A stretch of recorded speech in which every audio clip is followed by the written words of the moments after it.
So this is a MACH-145, it's a 12-ton unit. Basically how this is set up, you have two supplies, you got two returns, and you got your exhaust from the one side of the unit.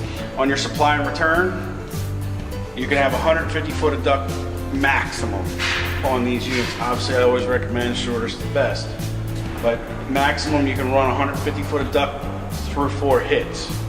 On the exhaust side, you have a supply and return, which is an 18-inch hit, so it's a little bigger hole, so allow for that if you're trying to exit the exhaust there.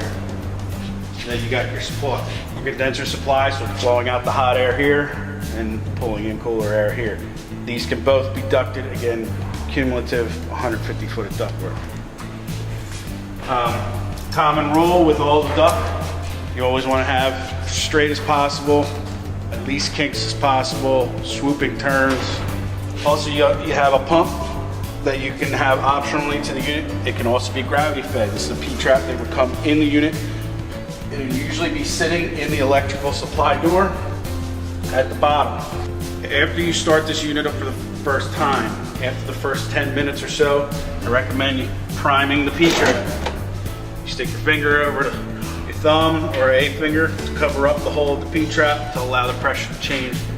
Give it about a minute or so, release your finger. This should allow the water condensation build up inside to release outside here, and then you would end up putting your pump in. You also have the option of a remote thermostat. If you don't want the unit measuring return air, it'll actually slave this thermostat and allow you to run the thermostat off the plug-in.